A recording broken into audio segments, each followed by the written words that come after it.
Ucap syukur. Amin. Ya, saudaraku yang dikasihi Tuhan, selamat berjumpa kembali dalam renungan pagi kita hari ini.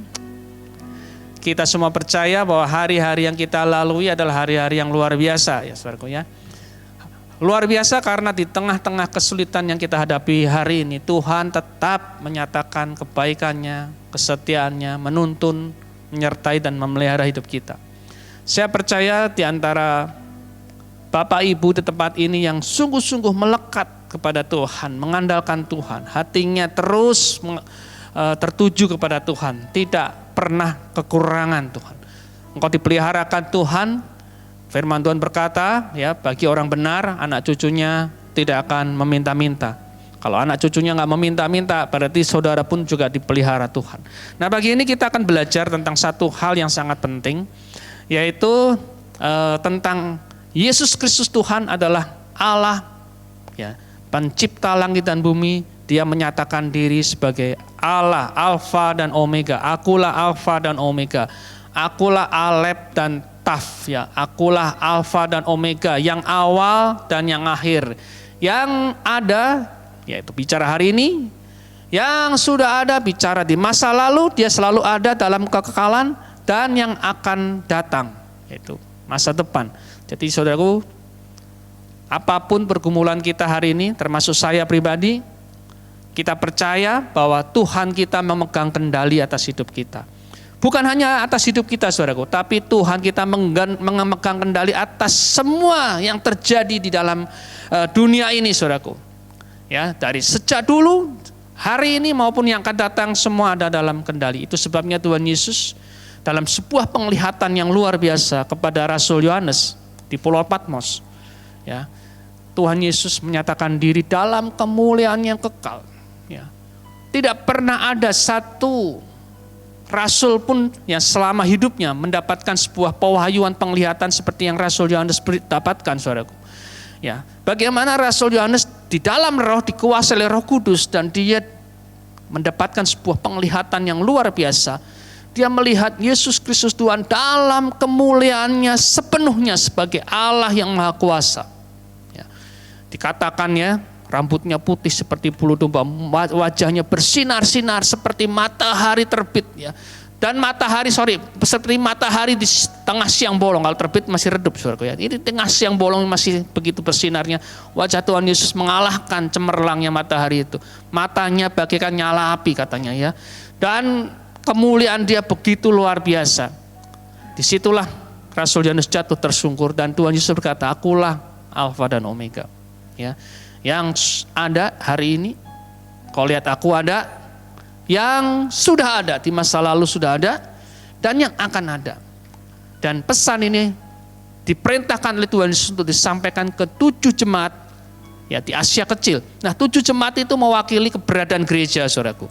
Jadi hari ini saya percaya bahwa kitab Wahyu yang diterima oleh Rasul Yohanes disampaikan untuk kita semua yang saat ini juga sedang berjalan di dalam masa-masa akhir. Masa-masa menjelang akhir zaman, menjelang kedatangan Tuhan kita Yesus Kristus yang sudah semakin dekat. Itu sebabnya saudaraku, ya, kita harus sadar bahwa menjelang kedatangan Yesus yang kedua kali, keadaan itu tidak akan menjadi baik. Ya, keadaan itu tidak akan menjadi nyaman lagi. Akan timbul banyak gejolak, banyak masalah, pergumulan, bencana alam, kelaparan, peperangan. Ya. Sudah dikatakan oleh firman Tuhan, bukan berarti kita hidup di dalam ketakutan, di dalam rasa pesimis. Ya.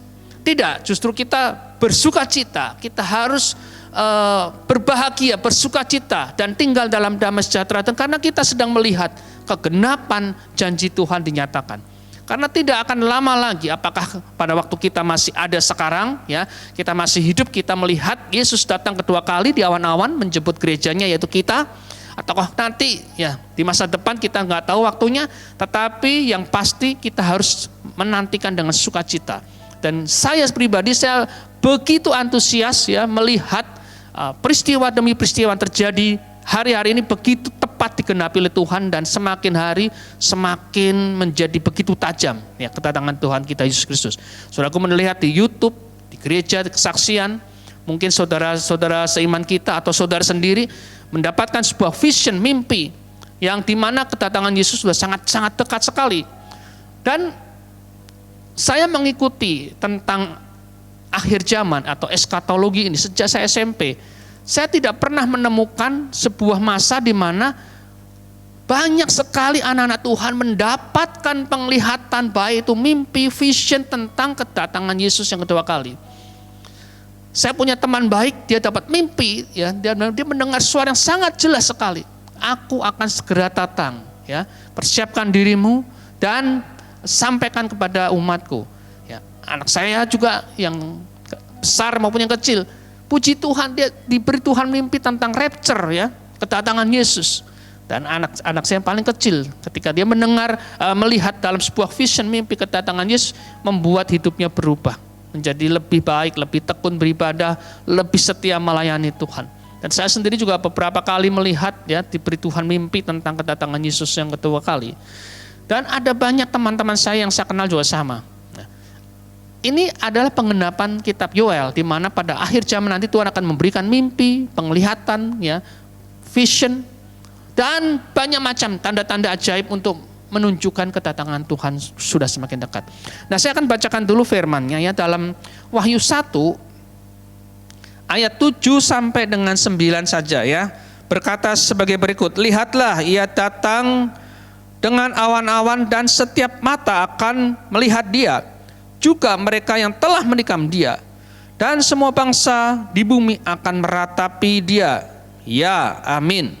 Ayat 8, aku adalah Alfa dan Omega, firman Tuhan Allah yang ada dan yang sudah ada dan yang akan datang, yang maha kuasa. Aku, Yohanes, saudara dan sekutumu dalam kesusahan, dalam kerajaan, dan dalam ketekunan menantikan Yesus berada di pulau yang bernama Patmos oleh karena firman Allah dan kesaksian yang diberikan oleh Yesus. Nah, saudaraku, Yohanes dapat penglihatan yang hebat, yang luar biasa. Nah, hari ini saya mau menyampaikan pesan itu, bahwa Yesus menyatakan dirinya, pribadinya sebagai Allah, Alfa dan Omega, yang awal dan yang akhir, yang ada hari ini, present tense, ya, hari ini, yang sudah ada past di masa lalu, dan yang akan ada. Nah, saudaraku, ada hal yang sangat penting yang kita bisa pelajari dari sini, saudaraku, ya. Saudaraku bisa perhatikan ayat 9, aku Yohanes saudaramu dan sekutumu dalam kesusahan, dalam kerajaan, dan dalam ketekunan menantikan Yesus. Ini persis seperti yang kita alami, ya. Kita semua menghadapi masa-masa sulit. Tetapi saudaraku, kesulitan kita tidak ada apa-apanya dibandingkan dengan kesulitan Rasul Yohanes dan kesulitan yang dialami oleh gereja-gereja Tuhan, jemaat Tuhan di masa Rasul Yohanes sedang mendapatkan wahyu ini, saudaraku. Kalau hari-hari ini kita menjadi Kristen, kita tidak kehilangan apapun, ya. Kita masih punya, kita bisa bekerja normal, kita bisa punya status kedudukan sosial yang baik, ya. Kita bisa dihargai, dihormati, ya. Kita tidak sedang ada dalam aniaya. Mungkin saudara seiman kita yang lainnya di Irak, di beberapa negara-negara yang mayoritas, mereka menjadi minoritas, atau negara-negara komunis, China, Rusia, mereka teraniaya. Tapi kita di sini happy-happy saja, ya, nyaman, tidak ada masalah. Tetapi mereka pada waktu jemaat mula-mula, mereka menjadi Kristen itu mereka harus siap kehilangan segalanya, saudaraku. Dan ketika wahyu ini dituliskan, keadaan kondisi jemaat yang ada waktu itu tidak sedang dalam kondisi yang baik, ya. Mereka teraniaya dengan hebat. Itu sebabnya kata kesusahan dalam bahasa aslinya dituliskan dengan kata tripsis, ya. Nah, tripsis sendiri itu artinya begini, saudaraku, tekanan atau kompresi, ya. Yang artinya adalah tekanan internal, yaitu sampai ke batin, sampai ke pikiran, ya. Akibat kesengsaraan yang seolah-olah tidak ada jalan keluarnya. Wow, ini luar biasa, ya. Jadi bisa bayangkan kalau hari ini kau mengalami tekanan masalah apapun, problem, apakah itu problem pribadi kamu atau dengan orang lain atau bisnis kamu atau apapun juga. Saudaraku, mungkin kau merasakan seperti tekanan yang berat, ya, dalam batin dan pikiranmu, sehingga kau merasakan seolah-olah tidak ada jalan keluar lagi, ya. Kau ada dalam kesengsaraan, kesesakan, makan tidak nyenyak, tidur sorry kebalik ya, makan makan tidak enak, tidur tidak nyenyak ya, jangan kebalik nih. Nah, saudaraku, itu sebuah tekanan batin ya yang menekan kita dan membuat kita mungkin ada stres, depresi dan sebagainya. Nah, pagi hari ini firman ini akan memerdekakan saudara kalau saudaraku mengerti, memahaminya ya, dan menerima dengan iman dan mulai menghidupinya, bahwa Allah yang kita sembah, Yesus Kristus Tuhan, memegang kendali atas hidup saudara. Yang kedua saudaraku, arti triplis itu adalah suatu tempat atau ruangan yang sempit ya, yang digunakan untuk menyekap orang-orang sampai berdempet-dempetan. Jadi kalau saudaraku bayangkan ada ruangan kecil, ya semua orang dimasukkan ke situ jejal-jejal kayak ikan teri gitu ya, dan itu berlangsung untuk jangka waktu yang lama. Betapa kesesakan itu sangat menekan saudaraku ya. Nah, jadi kesengsaraan yang menyebabkan seorang merasa terkekang, tidak bebas. Kalau berhimpitan kan tidak bebas saudaraku ya, sesak ya, dan tidak ada pilihan lain karena dalam ruangan yang tertutup seperti dipenjarakan ya. Tersiksa dalam ruangan yang sempit, berdesak-desakan, waduh itu seperti apa rasanya. Kita mau gerak susah, kita menderita sekali di situ. Nah, tribulasi atau triplis ini ya, triplis ya, ini adalah satu kondisi yang luar biasa, kesengsaraan yang dialami oleh jemaat mula-mula. Saudaraku, tetap kuat ya, tetap kuat dalam Tuhan, karena kunci kekuatannya adalah di ayat seperti ini saudaraku. Ketika Rasul Yohanes mengalami itu, dia berkata, ya, dalam kerajaan dan dalam ketekunan menantikan Yesus. Dengan kata lain, Rasul Yohanes berkata begini, aku memang sengsara, kamu sengsara, kita semua sengsara, menderita, tetapi kita nggak boleh keluar dari kerajaan Allah. Kita harus tetap tinggal dalam kerajaan Allah. Ya, kita harus tekun menanti-nantikan pertolongan Tuhan kita Yesus Kristus. Jadi apapun yang kita alami hari ini, saya juga mungkin dalam kesesakan ya, kita semua dalam pergumulan akibat COVID ya. Akibat si amuba, si virus ini nih, corona, tapi corona itu tidak boleh mengalahkan iman kita ya. Kita yang akan mengatasi dan memegang kendali atas hidup kita karena Tuhan kita yang memegang kendali saudaraku. Nah, saudaraku, pesan apa yang kita dapatkan pagi ini dari pembacaan firman kita tadi? Yang pertama, Yesus adalah Tuhan yang tidak pernah gagal dalam rancangannya. Yesus adalah Tuhan yang tidak pernah gagal dalam rancangannya. Itu harus saudaraku pegang teguh. Kenapa tidak gagal? Jelas, karena dia berkata, aku awal akhir, aku alfa omega, aku ada hari ini, ada di masa lalu, dan ada di masa depan. Artinya Yesus memegang kendali seluruhnya, baik dunia ini dengan segala peristiwa yang terjadi. Mungkin peristiwa yang kita alami buruk, tidak menyenangkan, tidak sesuai dengan harapan kita. Mungkin kita sedang mengalami sakit penyakit, mungkin kita sedang mengalami kebangkrutan, mungkin kita sedang mengalami sebuah musibah. Tapi percayalah, semuanya itu ada dalam kendali Tuhan. Pak, gimana dalam kendali Tuhan? Kalau dalam kendali Tuhan harusnya saya terluputkan. Saudaraku, kita harus percaya bahwa rancangan Tuhan itu rancangan damai sejahtera. Yang terjadi dalam diri saudara itu masih ada dalam kendali Tuhan. Setiap kita itu punya kehendak bebas. Dan ketika kita melakukan keputusan tindakan-tindakan yang salah di masa lalu, bisa jadi sekarang ini akibatnya. Tapi Tuhan pun tetap mengendalikan hidup saudara dan tetap memegang saudara. Dan akan membawa saudara melalui seluruh pergumulan itu, dan akhirnya saudaraku akan menerima kelegaan. Ya. Kalau kita tidak dalam keadaan berdosa, ya, kita sudah tekun, kita sudah saleh ibadah, tapi kita tetap mengalami yang namanya kesengsaraan, pergumulan, percayalah saudaraku, itu pun baik buat kita. Karena Tuhan sedang bentuk kita, Tuhan persiapkan kita, Tuhan akan angkat kita kepada level iman yang baru, kepada next level yang baru, kepada pengenalan akan Tuhan yang baru. Sebab pengenalan akan Tuhan itu tidak bisa dengan teori. Pengenalan akan Tuhan, pertumbuhan iman itu harus dialami dalam praktek hidup. Dan itu menyangkut pengalaman hidup. Artinya saudaraku harus mengalami masalah-masalah untuk menunjukkan bahwa Tuhan itu hidup dan Tuhan ada dalam hidup saudara. Saudara, kalau membaca Alkitab, saya sering berkata selalu seperti itu. Kejadian sampai Wahyu itu bicara tentang orang-orang yang mengalami pergumulan, penderitaan, kesesakan, tapi mereka melekat kepada Tuhan, beriman kepada Tuhan, berpengharapan kepada Tuhan, dan mereka kemudian melihat fajar menyingsing, mereka melihat pertolongan Tuhan, dan mereka diangkat Tuhan naik ke level yang lebih tinggi. Mereka mengalami yang namanya pemulihan, dan mereka mengalami yang namanya kelimpahan. Dan ketika mereka dalam kelimpahan baik secara rohani maupun kelimpahan dalam materi, mereka tidak pernah lupa bahwa semuanya itu yang mengerjakan Tuhan. Itulah proses yang Tuhan kerjakan. Ketika kita ada di titik itu, maka kita bisa cerita, kita bisa bicara kepada orang-orang yang mengalami yang sama. Kita bisa menghibur mereka karena kita sudah mengalami terlebih dahulu. Itu sebabnya saudaraku, mari tetap melekat kepada Tuhan. Dia tidak pernah gagal, dia pegang kendali dan rancangannya selalu baik. Rancanganku adalah rancangan damai sejahtera, ya, bukan rancangan kecelakaan. Itu kata firman Tuhan. Dan saudara harus aminkan itu, ya.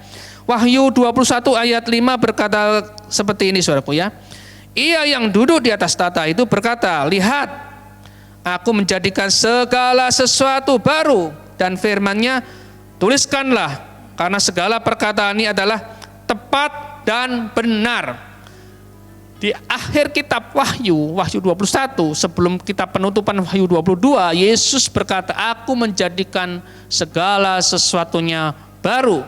Nah, saudaraku, kita harus percaya nih, dalam pergumulan kita, kesesakan kita hari ini, Tuhan akan menjadikan segala sesuatunya baru, ya. Itu bersifat personal, ya. Saya juga akan mengalami sesuatu menjadi baru, ya, ketika saya keluar dari sebuah masalah yang saya hadapi. Saya akan ada dalam sebuah masa di mana segala sesuatunya baru, berkat baru, pengenalan akan Tuhan yang baru, ya, dan segala sesuatu menjadi lebih indah, ya, saudaraku, ya. Nah, yang kedua, saudaraku, apa yang kita pelajari? Yesus adalah Tuhan yang sanggup memulihkan segala sesuatu. Iblis itu kerjanya cuma begini tuh, merusak, membunuh, dan membinasakan. Merusak, membunuh, dan membinasakan, itu pekerjaannya iblis.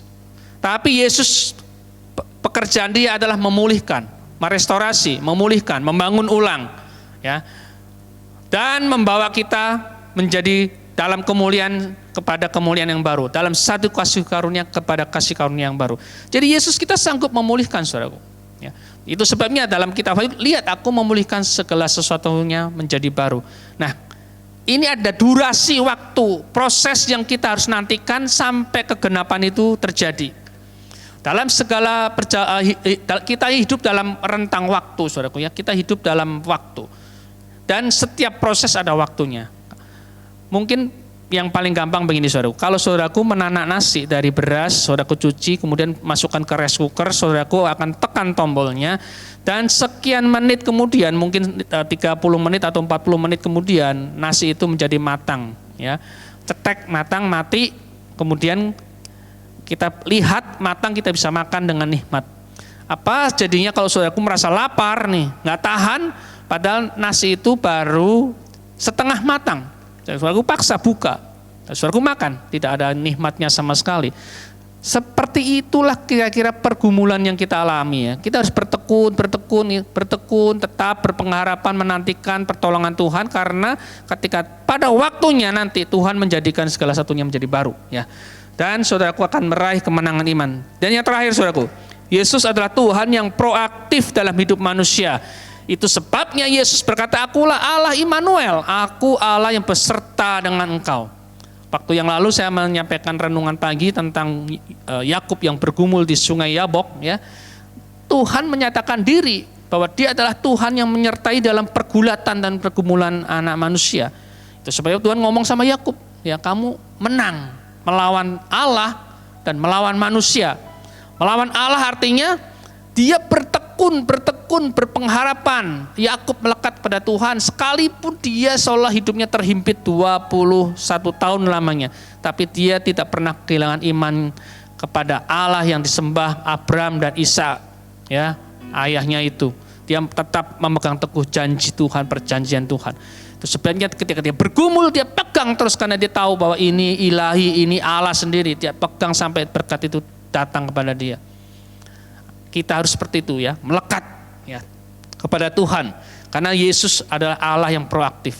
Dia tinggal dalam diri kita, dan ingat, Yesus pun mengutus, ya, pribadi yang agung dan mulia, yaitu Roh Kudus tinggal dalam diri kita. Pak, saya nggak kuat. Saya sekarang ini sudah nggak tahan. Tekanan masalahnya begitu menekan saya. Batin saya menderita, pikiran saya sudah kacau balau. Saya nggak bisa tidur, saya nggak bisa makan. Dengar saudaraku, kalau engkau melekat kepada Tuhan, Roh Kudus akan memberikan kekuatan. Kekuatanmu bukan dari kekuatan dirimu sendiri, tapi kekuatanmu mengalir dari Roh Kudus. Ya, saya baru berbicara dengan teman saya minggu yang lalu, ya, dia ngobrol panjang lebar bahwa dia dari keluarga yang sangat kaya. Kalau saya sebutkan pasti saudaraku tahu. Dan keluarganya mengelola sebuah perusahaan yang sangat besar dalam skala nasional. Singkat cerita, perusahaan ini bangkrut karena beberapa kasus dan kedua orang tuanya dipenjara, ya. Orang yang dia kasih, mamanya dipenjara, dan beberapa keluarga yang lain.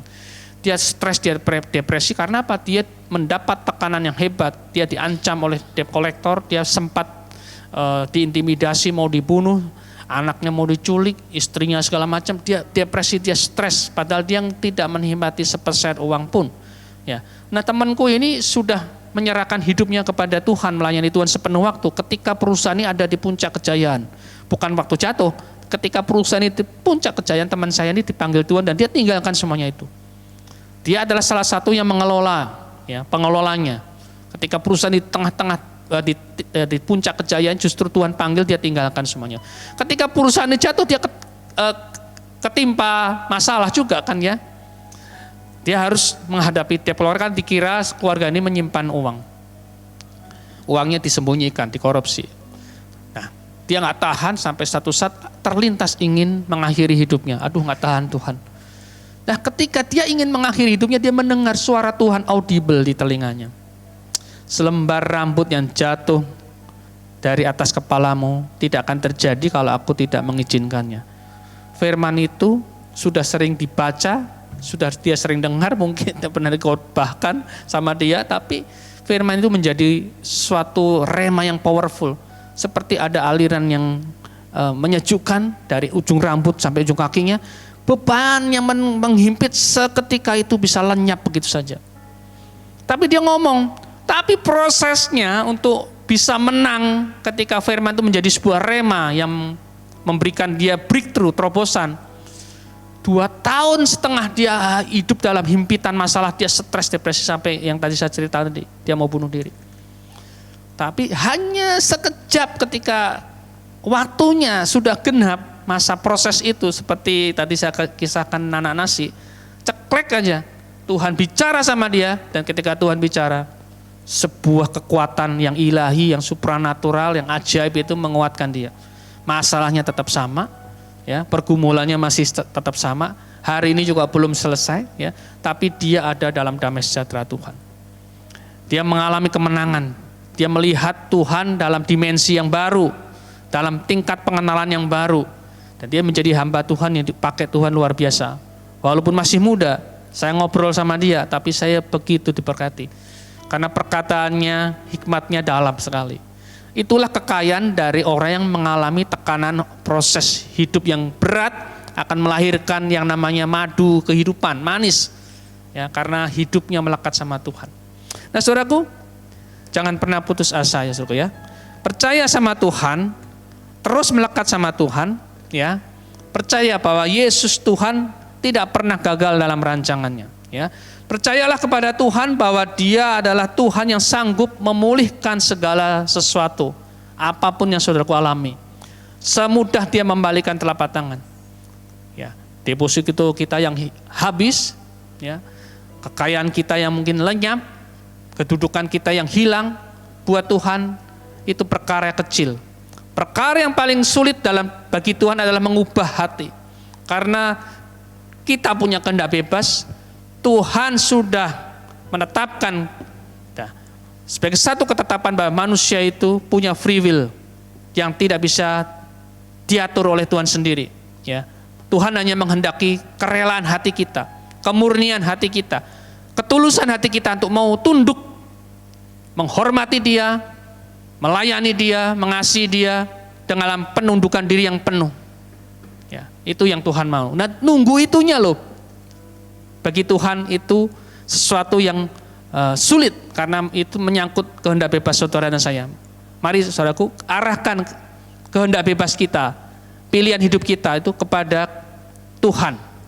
Tunduklah kepada Tuhan, submitlah kepada Tuhan, sabar menantikan pertolongan Tuhan, maka Tuhan akan mengangkat saudara dan membawa saudara memasuki sebuah dimensi yang baru, ya. Yang ketiga, saudaraku, ya, percayalah bahwa Yesus Kristus Tuhan tidak pernah meninggalkan saudara, karena Dia Allah yang proaktif. Dia ada dalam hidup saudara, selalu bersetangan dengan saudara, bersetangan saya dalam suka maupun duka. Dia ada, tinggal dalam hidup kita. Dia menyertai kita, Dia memegang tangan kita, Dia menuntun kita. Pada waktunya, ya, Dia akan menuntun kita keluar dari bayang-bayang maut, dari lembah kekelaman, karena memang Dia adalah Allah yang mengasihi kita, saudara. Tuhan Yesus memberkati saudara, Tuhan Yesus memberkati kita semua. Amin.